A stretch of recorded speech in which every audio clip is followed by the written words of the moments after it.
Bonjour mes frères et sœurs, et nous entreprenons le chapitre 3 ce matin et nous allons voir l'église de Sardes. Notre Père du ciel,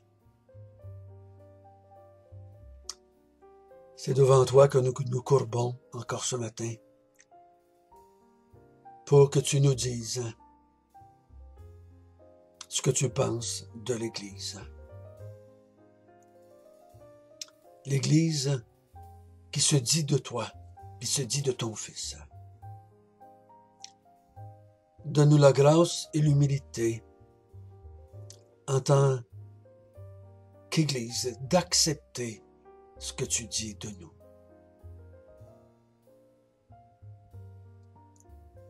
Afin que on te glorifie ainsi, parce que tu dis toujours la vérité. Que ton esprit nous conduise ce matin dans toute la vérité. Amen. Nous avons vu 4 églises. Maintenant, nous sommes à la 5e. Et nous allons lire tout de suite l'église de Sardes, chapitre 3, verset 1. Écrit à l'ange de l'église de Sardes. Voici ce que dit celui qui a les 7 esprits de Dieu et les 7 étoiles. Je connais tes œuvres. Je sais que tu passes pour être vivante et tu es mort. Sois vigilant et affermis le reste qui est près de mourir, car je n'ai pas trouvé tes œuvres parfaites devant mon Dieu. Rappelle-toi donc comment tu as reçu et entendu la parole. Garde-la et repens-toi. Si tu ne veilles pas, je viendrai comme un voleur, et tu ne sauras pas à quelle heure je viendrai te surprendre. Cependant, tu as à Sardes quelques hommes qui n'ont pas souillé leurs vêtements. Ils marcheront avec moi en vêtements blancs, parce qu'ils sont dignes. Celui qui vaincra sera ainsi revêtu de vêtements blancs. Je n'effacerai point son nom du livre de la vie, et je confesserai son nom devant mon Père et devant les anges.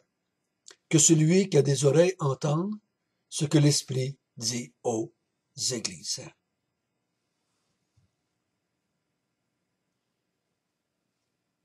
Encore une fois, il se présente au verset 1 comme celui qui a les 7 esprits de Dieu et les 7 étoiles. Les 7 esprits de Dieu, ça veut dire que c'est lui qui possède, qui a les 7 esprits de Dieu. Il les tient, il les garde, il les a en lui. Il a les 7 étoiles aussi. Mais comme il tient dans sa main droite les 7 étoiles, il tient les 7 esprits de Dieu aussi. Aucune créature ne peut dire cela. Ici, Jésus parle comme celui qui a les 7 esprits de Dieu. Nous, on peut dire qu'on a reçu, l'Esprit de Dieu habite en nous, mais on n'est pas celui qui dirige l'Esprit de Dieu. C'est plutôt l'Esprit de Dieu qui nous dirige. Mais la façon que Jésus parle, ici, ce que je peux comprendre, c'est que il agit, il pense avec l'Esprit de Dieu. C'est pour ça qu'il dit au verset 6 que celui qui a des oreilles entende ce que l'Esprit dit aux églises. Quand il parle, Jésus, c'est l'Esprit de Dieu qui parle. Oh, comment qu'il est important de se rappeler à chaque fois qu'on rouvre la Bible ou qu'on s'assied pour écouter quelqu'un qui nous enseigne. C'est Dieu qui nous parle. C'est Dieu qui nous parle. Il dit, je connais tes œuvres. En tout cas, ça fait quelques jours que je médite ce je connais, je sais, je connais. Et ça me fait du bien de savoir que Dieu connaît mon cœur, connaît les cœurs, connaît le cœur de l'Église. Ce n'est pas les analystes de l'Église qui connaissent l'Église, c'est Dieu qui connaît l'Église. C'est pas les dirigeants qui connaissent l'Église, c'est Dieu qui connaît l'Église. Mieux, millions de fois mieux que tous les dirigeants du monde. Si je veux savoir, si je veux connaître le cœur de l'Église, si en tant qu'ancien ou dirigeant dans une Église, je veux connaître l'Église, je dois me réfugier dans ce que Jésus a dit de l'Église. Pas ce que je pense, mais ce que Dieu dit de l'Église. Il dit, je te connais, Sardes. Tu penses pour être vivant, mais tu es mort. Pouf! Ça a dû être un choc pour eux. Ça a dû être un choc pour eux. Tu penses que tu es une église vivante, une église du Christ, une église de Dieu? Tu es morte.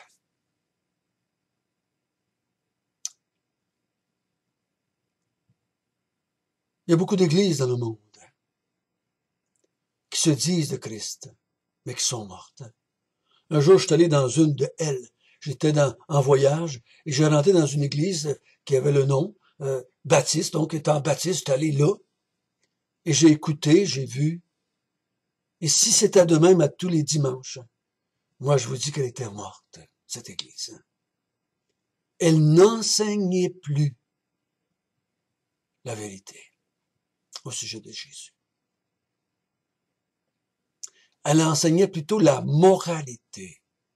Faire du bien dans la société, essayer d'être des bonnes personnes, d'être gentils avec nos femmes, nos enfants. C'était toujours de la morale. On ne parlait pas de Jésus. Morte.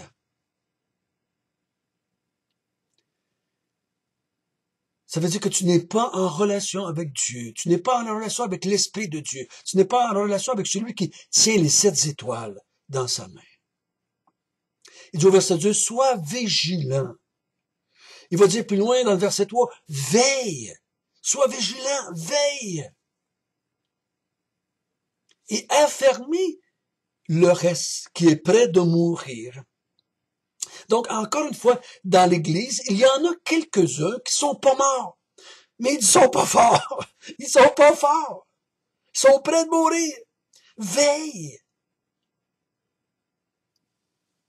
Il dit, je sais que tu fais beaucoup d'œuvres, mais tes œuvres ne sont pas parfaites devant Dieu.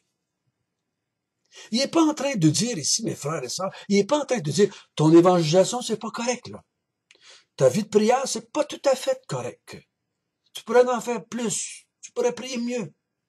Oh, ton adoration dimanche matin, tes cultes, là, ça laisse à désirer un petit peu, là. Ta musique, là, t'es peut-être un peu trop rock'n'roll, là. Ton amour pour ta femme et tes enfants, pour ton mari, c'est pas ça qu'il est en train de dire. Tout ce que je fais en tant que chrétien est imparfait. C'est jamais parfait. Personne ne peut lever la main et dire, moi, ma journée, c'est parfait. Ma semaine, c'était parfait. Non. Tes œuvres ici, ça veut dire que ce que tu crois en moi, c'est que tu penses de moi, comment tu agis. Tes œuvres, je les regarde, là, tes œuvres ne reflètent pas la foi que je t'ai laissée, l'évangile que je t'ai donné, les écritures que je t'ai laissées. Tu ne reflètes pas ce que je crois, moi. Tes œuvres manifestent autre chose que la foi que je t'ai donnée une fois pour toutes.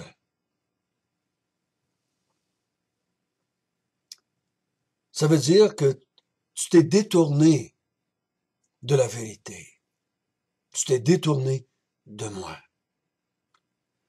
Au verset 3, il dit, rappelle-toi donc comment tu as reçu et entendu la parole, garde-la et repens-toi. C'est pour ça que les œuvres parfaites, là, ça équivaut avec le verset 3. Tu as reçu la vérité, tu l'as entendu, la parole de Dieu. C'est ça que je veux que tu gardes. Repens-toi de l'avoir abandonné, ce que tu as reçu. Repens-toi d'avoir abandonné ce que tu avais entendu des apôtres. Repens-toi de m'avoir abandonné en abandonnant la parole de Dieu. Il dit, je vais venir comme un voleur. Je vais venir comme un voleur. Et je vais te surprendre. Et c'est pas positif ici. C'est négatif. C'est pas qu'il va nous faire le saut pour on va être content de le voir. Non. Non. Le voleur, quand il arrive, on n'est jamais content de les voir arriver dans la maison, les voleurs.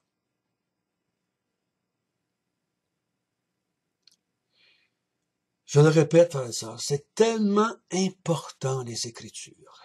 tellement important. Vous devez investir votre temps. Vous devez investir votre argent. Vous devez investir dans des hommes qui sont capables de vous enseigner, de vous aider à garder ce que vous avez entendu et reçu.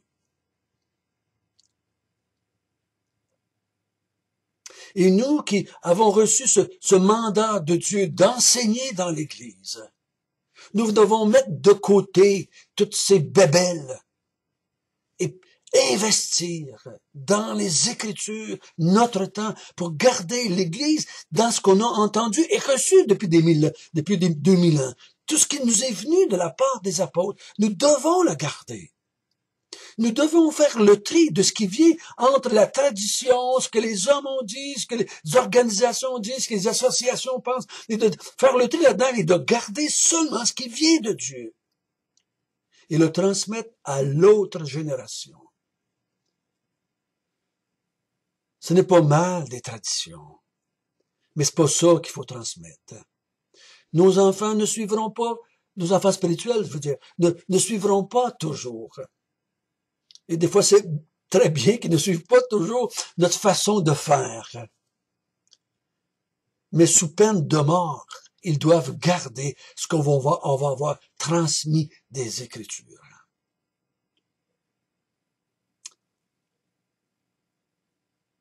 Cependant, tu as à Sardes quelques hommes, ceux qui étaient près de mourir, mais qui n'étaient pas encore morts, tu as quelques hommes qui ne sont pas souillés leurs vêtements.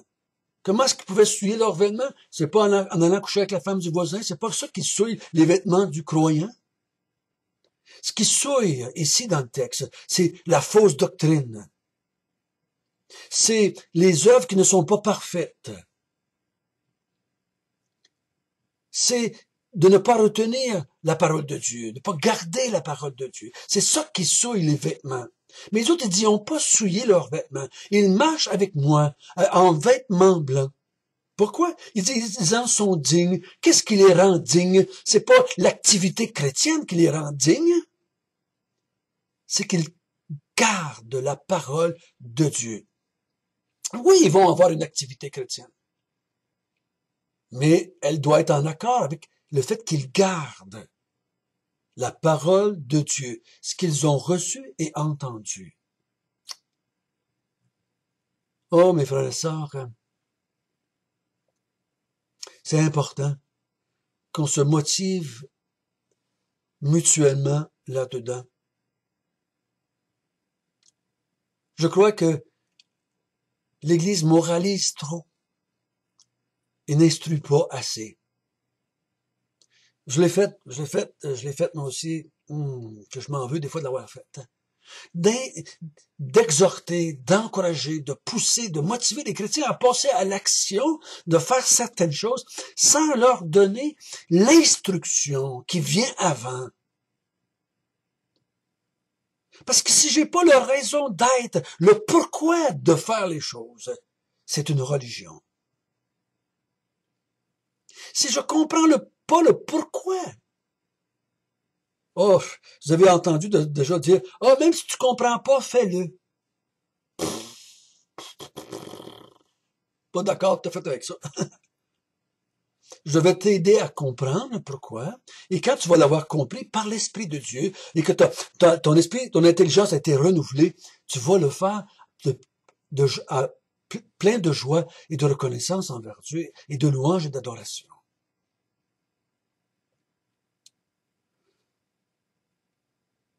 L'auteur dit au verset 5, « Celui qui vaincra sera ainsi revêtu de vêtements blancs. » Il dit, si tu te repens, si tu as la victoire sur cette situation-là, je vais te donner les vêtements blancs. Il y en a qui l'ont déjà, ils n'ont pas souillé leurs vêtements. Ils marchent avec moi déjà en vêtements blancs. Ils vont marcher avec moi. Celui qui va vaincre et qui garde la foi, qui a reçu et qui a entendu et qui la garde, je vais le revêtir d'un vêtement blanc, lui dessus. On le voit au chapitre 7. La grande foule est revêtue de vêtements blancs. Il dit, d'où est-ce qu'ils ont pris leurs vêtements blancs? Et l'ange répond, ils ont lavé leur robe dans le sang de l'agneau. Voyez-vous? Il dit, si tu restes attaché à ma parole, je vais te donner un beau vêtement blanc. Je n'effacerai point ton nom du livre de la vie. Si tu as la victoire et que tu gardes ce que tu as reçu et entendu jusqu'à la fin, je te donne un beau vêtement blanc, j'enlève pas ton nom du livre de la vie, et je confesserai son nom devant mon Père, devant mes anges. C'est tout ce que je veux, frère et sœur. C'est tout ce que je veux. Quand j'arrive au ciel, dans la présence de Dieu, tout ce que je veux, c'est qu'il mette son bras sur mes épaules et qu'il dise, Père, lui, là, c'est un des miens. Il est digne d'être avec nous ici, parce qu'il a gardé ma parole. Il a gardé ce qu'il avait reçu et entendu. Il s'est pas souillé. Il a gardé la parole de Dieu. Il a gardé l'Évangile. Il a mis son espérance en moi jusqu'à la fin. Frères et sœurs, le combat de la vie du croyant, ce n'est pas d'essayer de ne pas fumer. Le combat de la vie du croyant, c'est de garder la foi en Jésus. C'est que malgré tout ce qui arrive, malgré toute sa faiblesse, et malgré tous les péchés qu'il fait, et malgré toutes les difficultés qu'il voit autour de lui, toutes les persécutions qui viennent, il garde son espérance en Jésus. Jésus, tu es le seul que j'ai. Tout ce que j'ai, c'est toi. Sans toi, je n'ai rien. J'espère en rien d'autre que toi.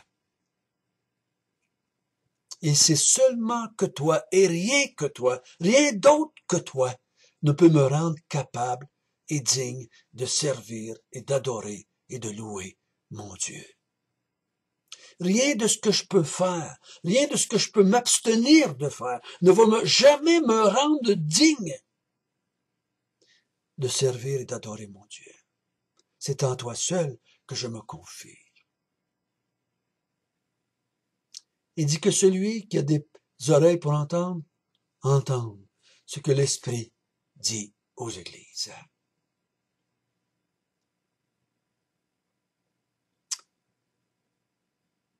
Quand tu rouvres ta Bible et quand tu écoutes la parole de Dieu, cherche pas premièrement ce que tu dois faire ou ce que tu devrais arrêter de faire. Cherche dans les Écritures une personne, la personne de Dieu en 3 personnes. Cherche à connaître le Père, le Fils et l'Esprit. Cherche à comprendre qu'est-ce qu'ils sont en train de faire.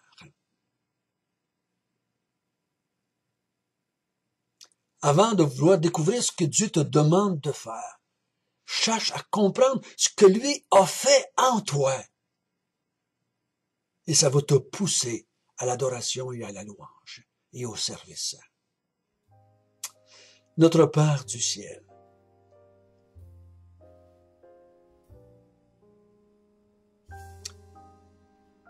il y a seulement que ton esprit qui peut voir le cœur de l'Église, comme il a vu celle de Sardes.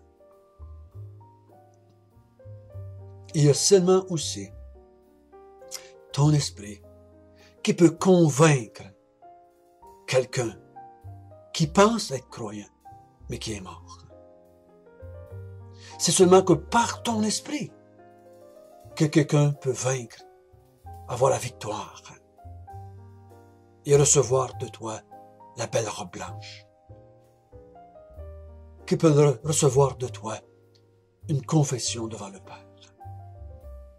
Que ton esprit agisse dans chacun de ceux qui écoutent cette vidéo. Au nom de Jésus, Amen.